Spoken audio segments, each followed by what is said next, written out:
fight could really be a major fight that a lot of people are looking to see. When did you know that?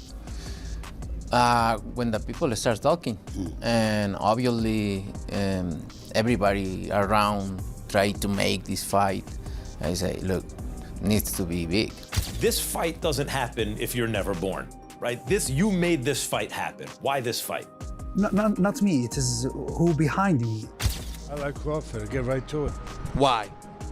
Because he's like the first time you went from regular TV, which you've been doing a long time, to 3D.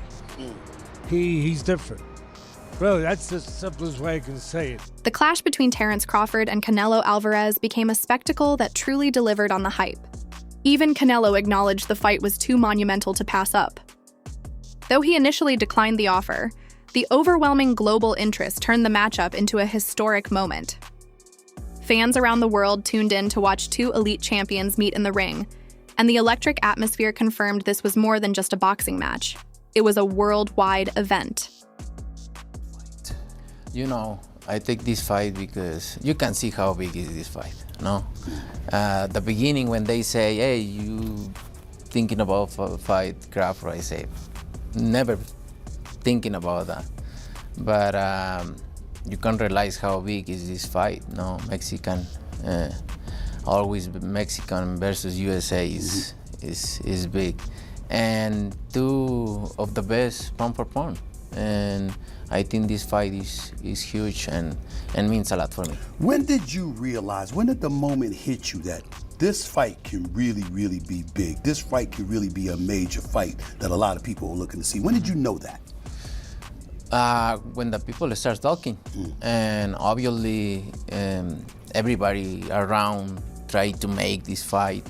I say, look, needs to be big, right? Because Netflix, Riyadh season, everybody interested in this fight. So that's when I realized how big is this fight.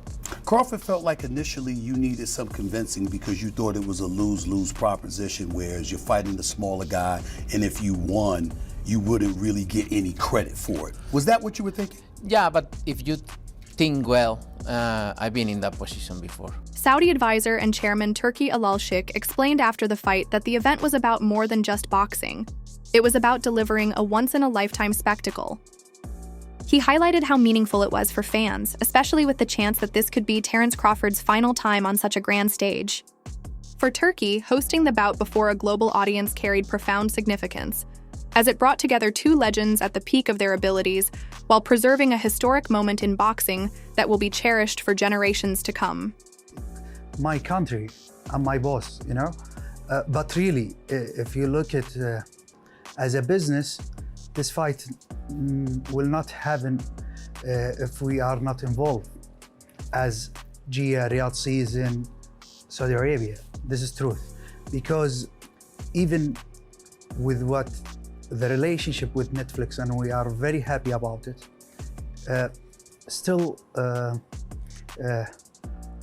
this fight costs more and more. Speaking of cost more and more, for everyone who watches it, everyone already has a Netflix account, so they're not paying anything extra for it. Yeah. You, however, are the guy who just paid hundreds of millions of dollars for a pay-per-view fight that you wanted to see. So people like to get their money's worth. What do you want to see from this fight? First, not what I want to see, what all the people around the world, and you are fans of boxing, want to see.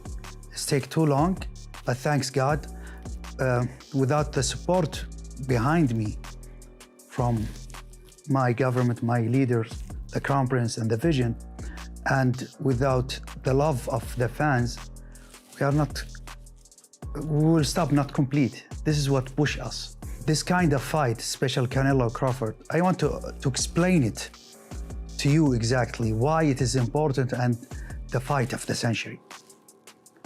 Canelo is the biggest name in boxing now, and Crawford undefeated and have the chance to be undisputed for the third time.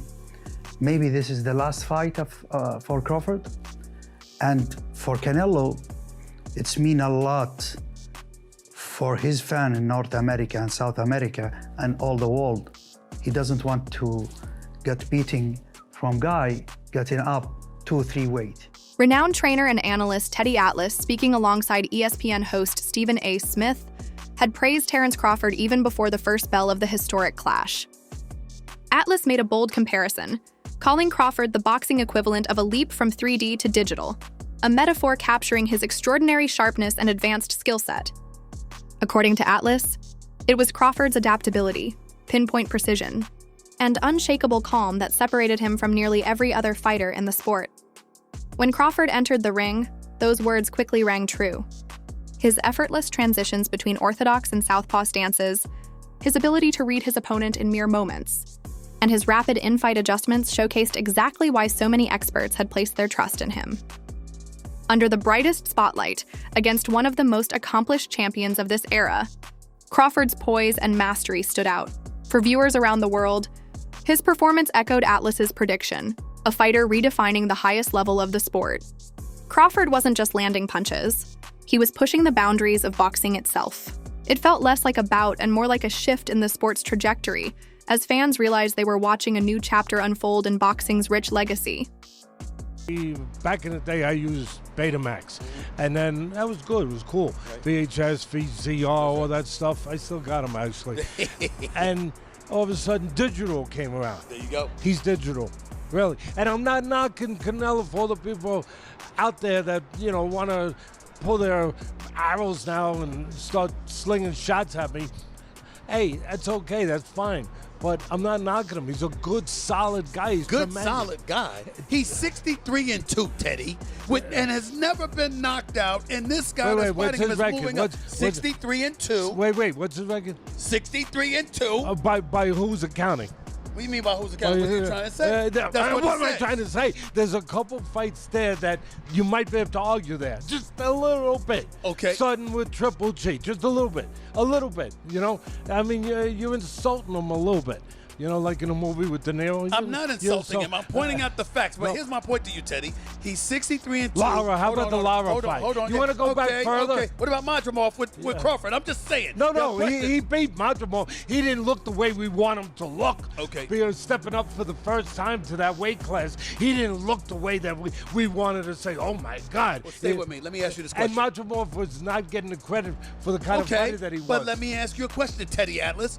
He didn't look the way you wanted him to look, moving up from 147 to 154. Now he's going from 154 to 2 weight classes to 168 against a guy who's 11-0 at the 168-pound limit and is entering his 12th fight undefeated and has never been knocked out. Yeah. VHS digital. Did you worry about that jump when you went from VHS to digital? No, you just said we're at digital now, and it looks good. It looks really good, and you look great. No, you do. I appreciate it. Thank you so much. You look tremendous. But I'm just saying, listen, I believe in Crawford too, and I believe that Crawford is one of the top 2 fighters on the planet. But he is moving up 2 weight classes, and when people look at him going up against Canelo, here's what they're saying. He's got to keep his distance. He's got to hit, stick, and move. He can't stay in front of him. Canelo Alvarez, the 4-division world champion, stepped into the ring with his legacy already firmly established and his future clearly defined. He has openly shared his plans to retire within the next 2 years, having accomplished nearly every milestone a fighter could dream of, from unifying world titles to headlining blockbuster stadium events. Against Crawford, Canelo's performance was a testament not just to his enduring skill, but to his deep desire to solidify his place among boxing's all-time greats. At this stage of his career, it was no longer about collecting belts. It was about legacy. His focus had shifted to how he would be remembered when the gloves finally came off, and in facing Crawford, he aimed to leave a lasting impression on the sport's history.